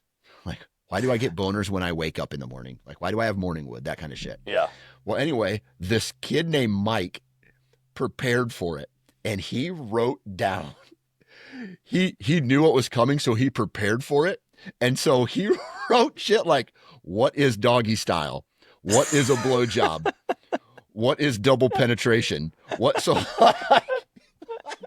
he was writing all these questions, and then when the counselor wasn't looking, he dumped all these questions into the box.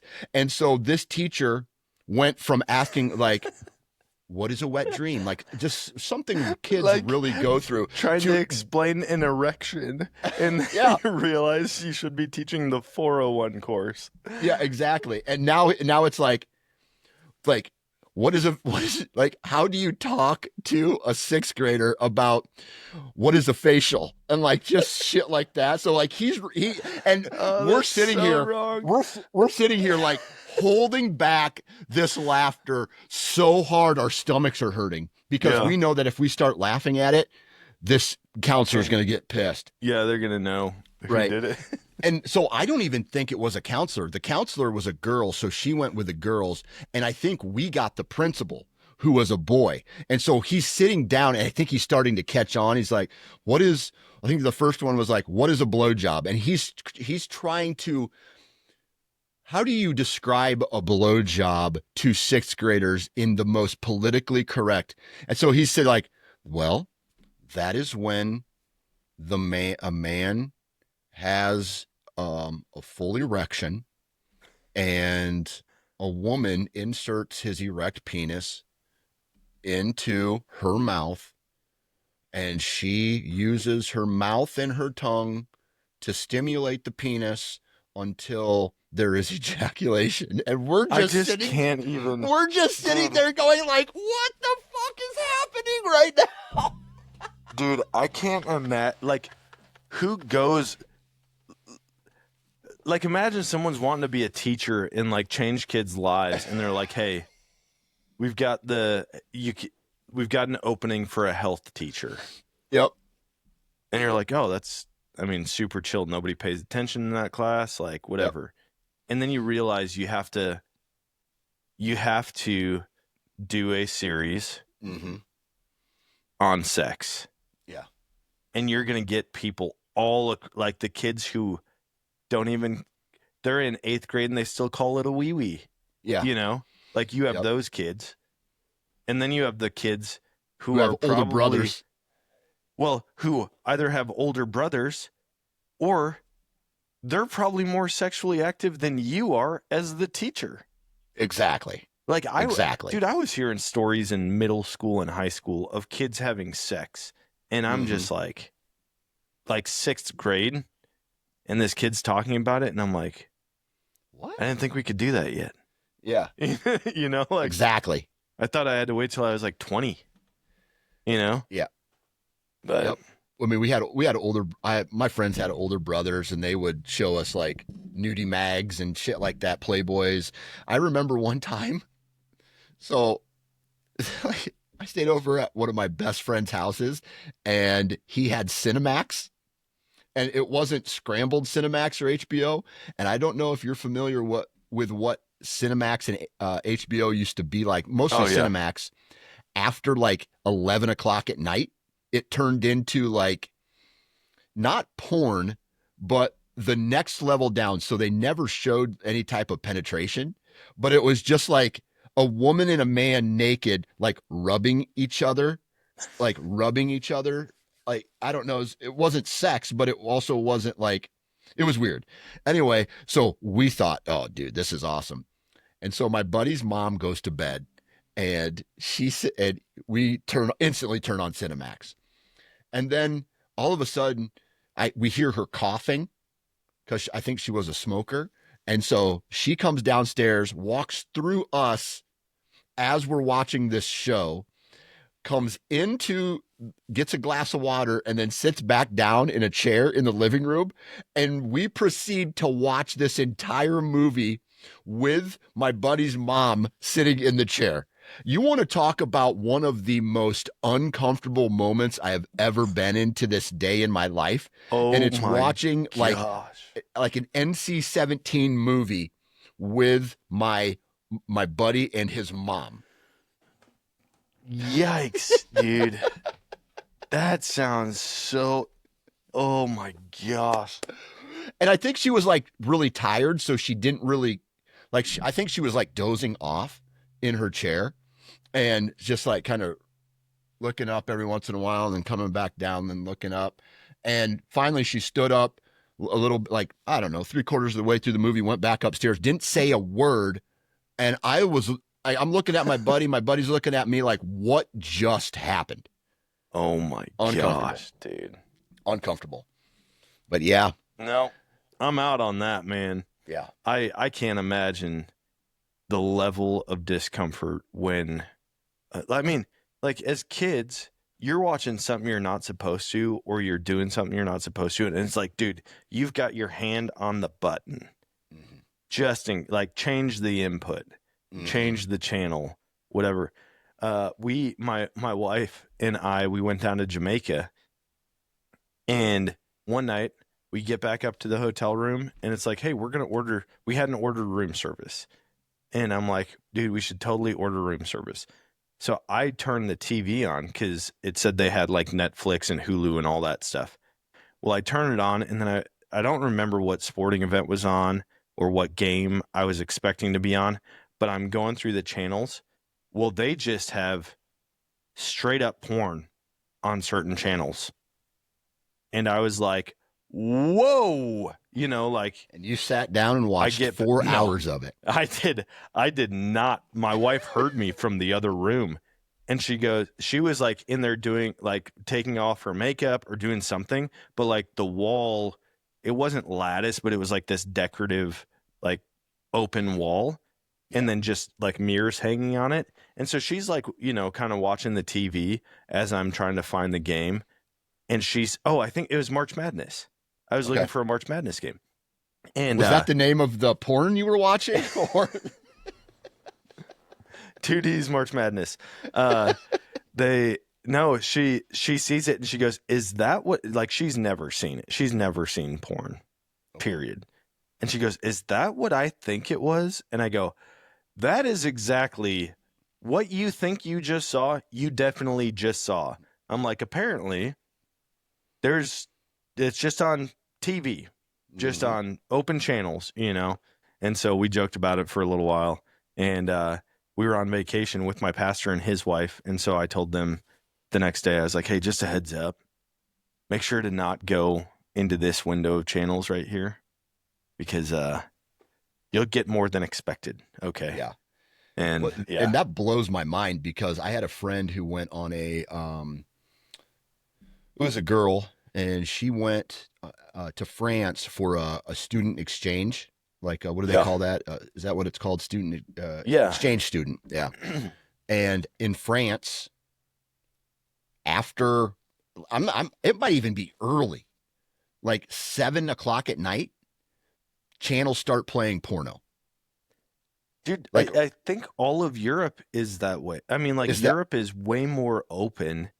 Mm-hmm. We as a country are a lot more conservative with what we allow on public. It's funny. We will poison people with pharmaceuticals and force people to do certain things, but then it's like, hey, you can't watch this. Exactly. You can't drop more than one F bomb in a show. Otherwise, it's rated R. Yep. Or, you know what I mean? It's like Yeah. weird what they've decided to censor us from, Exactly. and then what they actually force on us. Mm-hmm. But yeah, I think that's right. I think most of Europe, I've never been to Europe, but I think even like in their their billboard advertisements, I've heard that there's like full nudity, yeah, right out in public. Like women can be topless on billboards. And I'm like, can you imagine the outrage, especially like you're in the Midwest. I'm in Springfield, Missouri, and dude, if that popped up, oh my gosh. Like my grandma would die if she saw that. Her life would just be over if she saw, like, she's flipping through the channels and watched, and all of a sudden right after the news, the nightly news, it was hardcore porn. And she's like, what's going on? She'd just die. She would just die. That's exactly what would happen. Well, like here, a wardrobe malfunction will cost a network millions and millions of dollars. Yep. Over there, the wardrobe malfunction is it accidentally covers it up when they move on. Dude, what is crazy about that, you would think that let's just use France or another European country. Their version of what a man is way different than what a version of a United States of America man is. And it's like the men over there, we look at them and we go, Jesus, kind of weak pussies, right? Like that's what we I look at someone from France and you look at him and you're like, yeah, I don't want to be that. Yeah. I don't want to be that. Meanwhile, but they're, way more sexual, sexuality or whatever, they're way more sexual over there. Obviously pornography during the daytime on major news channels, the billboards you were talking about. There's like certain parts of that don't sound too terribly bad, but over here we beat our chest more, but have more restrictions towards all of the stuff that men actually like. Yeah, but I think that's probably a healthy thing. Yeah, you're right. Like there. Things in moderation, I think, can form manliness or masculinity. Mm-hmm. Because if you have no control over it, then you're not a man. You're just a wild. I feel like part of being a man is being able to control certain things at certain times. That's a great point. I'm not going to. I mean, you talking about, hey man, if I have a beer, I'm going to have 5 or 6. Yeah. But you know that you can't do that at your kid's wrestling meet. Exactly. Like there's times and places for it. Right.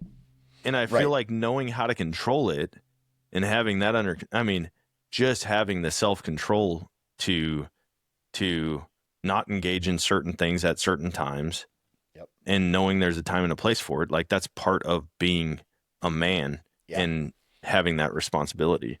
But I just would figure that there would be more of a manliness, like how we are in an environment where it's like that, where there is no restriction. You know what I mean? I would feel like, and maybe I'm only looking at a very small pocket of what I consider men, who I follow, the people that I hang out with, right? I'm only looking at a small segment of that. Meanwhile, you go to any, like, maybe New York City has a lot more guys who are opposite of me.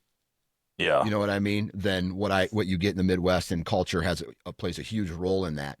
But I just assume, like, where things are really restricted and it's more of a conservative, I feel like you would have less of a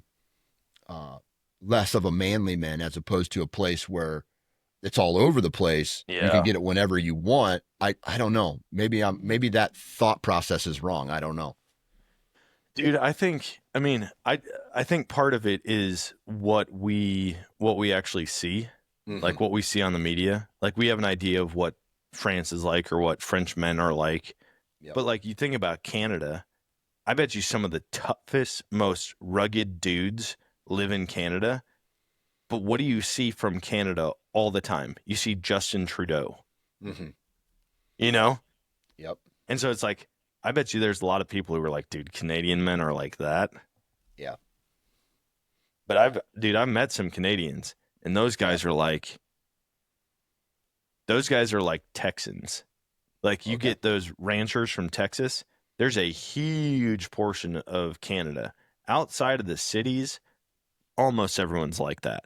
Yeah. But you just get a glimpse of Justin Trudeau Yeah. up there. Like, dude, I don't know. That guy's a Well, weirdo. let me ask you this question. Where do the toughest people if we're going to go about rugged toughness, where do you feel the toughest, most rugged men in the world live? Russia. It's That's Russia or Australia. okay. Okay. I can agree with that, but I'm going to throw a curveball in here. Okay. Some tribe in Africa.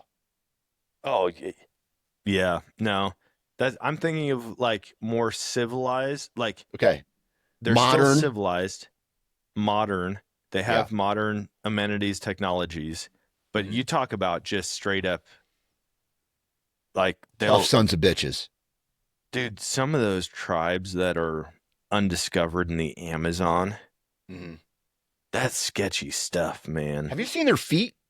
They've never worn shoes, and their toes are really wide spread out. Yeah. So they have really tough feet, and they use their toes to like Gr- clinch to rocks when they Yeah. walk and shit like Great that. grip.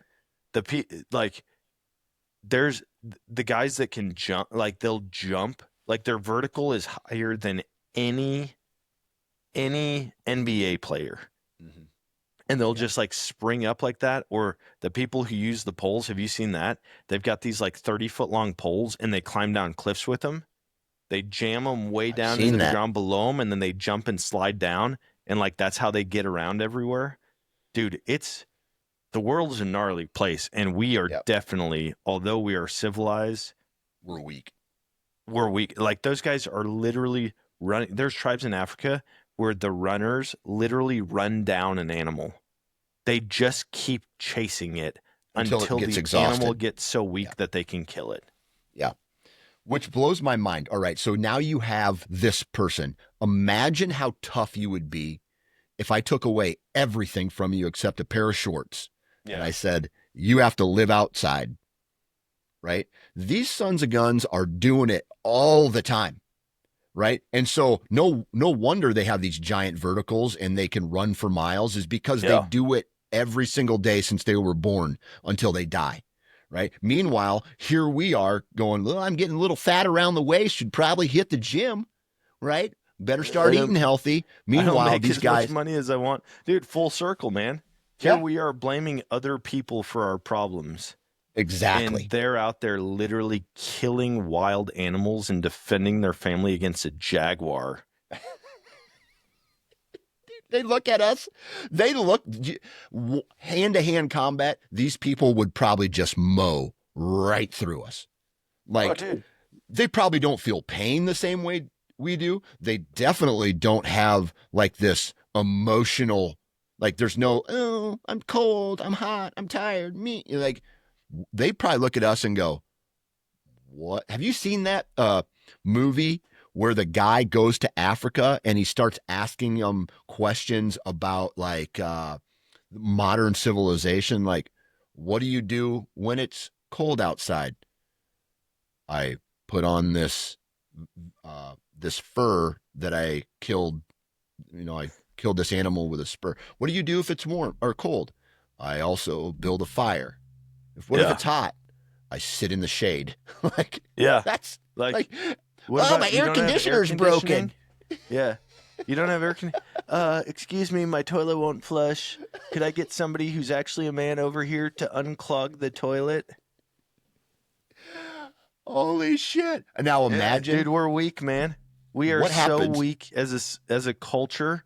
And I realized that one time I was working with an Amish guy. and then like a whole crew of Amish guys came in, and it was just to like build this huge racking system really fast. Mm-hmm. And when I went and shook those dudes' hands, You knew. I was like, they could kill me. They could kill me so easily Yeah. because they've been just working in the field forever, and they don't have the softness of air conditioning and heat in the winter. And when they need to warm up, they have to go and cut down a tree with a handsaw and Mm-hmm. then split it with a maul. They don't have hydraulic wood splitter. Like, I mean, I've split plenty of wood with a maul, with an axe. And to think that that is your only source of heat, Daily. that's just Daily. every day. Yeah. Hey, we have to go cut a cord of firewood before milking the cows for breakfast. Mm-hmm. Dude, Yep. Yep. that's nuts. Now you take this civilization and you hear these stories like, I don't know, I was watching Fox News a while ago and they were like, oh, the threat of EMPs over top of the United States could knock out our power grid, blah, blah, blah. Yep. Imagine what would really happen if all They- power in the United States just goes bye-bye Dude, like they that. did projections. They said 90% of the population would be dead within a year. Think about that. 90% would be How does dead that within happen? a year just without electricity. That's not talking about like houses are wiped out. You just don't have electricity and that many people are dead. And I don't disagree. I think it would for sure happen. Dude. I think the scarcity, people would be murdering each other over supplies. Instantly. I think people would be, trying to raid other people just for, and it's not even like major things, like nobody's going to be stealing your TV anymore. It's going to be, hey, alcohol, tobacco, people are going to be still going nuts over that. It's going to be toiletries, basically basic hygiene stuff. Health. Yep. And then you've got food and water. Yep. So, Yep. yeah, dude, it'd be nuts. Isn't that bananas? 90%. What were they were talking about like within the first like 48 hours without electricity, they're saying that riots would start. Yeah. Because people just do not keep enough stuff on hand, like water.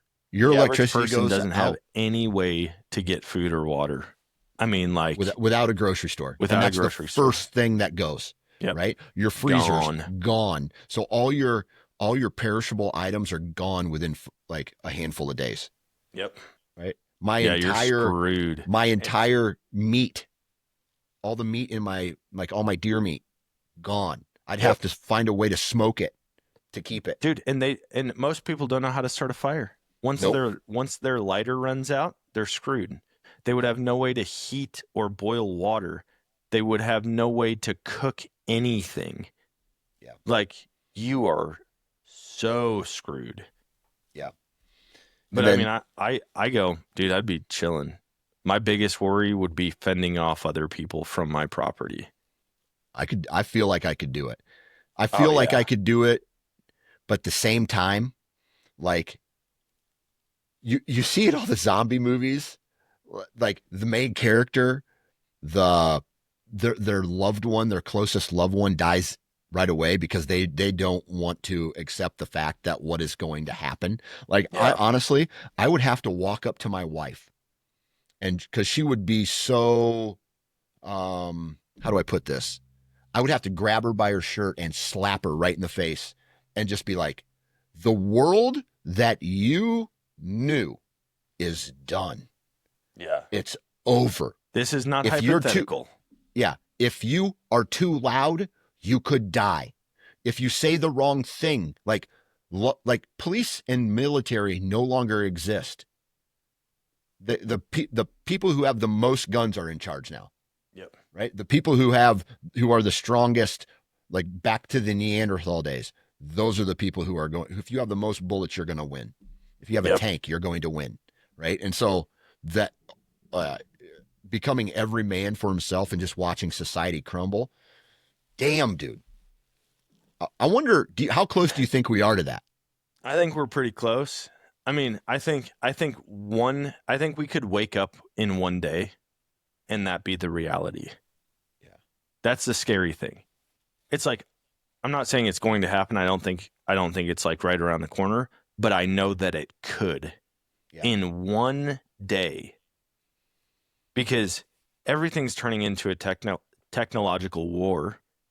So like we keep bouncing back and forth with China, with Russia, with Iran, and an EMP drops. They hack our power grid. They've already hacked a ton of other stuff. And I'm not like this crazy doomsday prepper, you know, but at the same time, in the back of my mind, it's always a reality. Like I prepare. It's funny because when I go on these long trips across the country, I prepare with what I take with me to get back home to my kids if the power grid were to go down. Like, how am I actually going to make it home? Yeah. You're not doing it without guns. Yeah. You're not getting anywhere. Like, you're not getting anywhere if you don't have some type of water filtration. Like, you're screwed. Or you got to boil that shit. I will make it home, you know? And so my buddies were like, dude, we're going deer hunting, but you have an AR and 400 rounds of 223 ammo and in the bed of your truck. 500 gallons. You have a container of water. Like you're pulling a water tank with you. I am pulling my truck, or I've got my truck pulling a trailer with the side-by-side and multiple gas cans. And it's like, yeah, I will drive my truck until it no longer goes. When that no longer goes, I will take my side-by-side off and drive that until that no longer goes. I fill it up over and over, and however close I make it, great. Then I grab my backpack, and I'm strapped the whole way. And you guys better be in tow because I'm not waiting for you. You know? You sound like you've put way too much time into this hypothetical scenario. Dude, in that moment, I care about nothing but my family. Period. Okay. Same. You know, it'd be the same thing. A tornado could wipe out our neighbor. We just had a tornado hit in town when I was gone, actually. Like the second day I was gone, I think. And I've dealt with enough. I've done emergency response before. I've worked for a nonprofit that does that, disaster relief stuff. And I see the chaos that can break out immediately. Yeah. It's not, oh, a week from now, we still don't have water and power. No, it's immediate. Like people are looting instantly. And that's in like bigger cities though, right? Oh, dude, it's everywhere. Yeah. Like that could be in what's normally a safe place, but all of a sudden things go sideways because you have to think there's always the fringe people. There's always the outcasts. There's always the people who are victims. And it's like, finally, here's my chance to succeed is when everybody else's life sucks and where law enforcement can't get to me right now. Yeah. You know, anyways. Yeah. Dude, I got a jet. Hey, this has been a great episode. Conversation. Dan, stay positive out there, okay, dude? Dude, just stay positive. Stay positive and stay strapped, man. Stay safe. There you go. Until That's our our next motto. Communications. I feel like I'm on a ham radio right now, just like, all right, brother, don't let them get you. Stay strong, man. Survive. Survive until next time.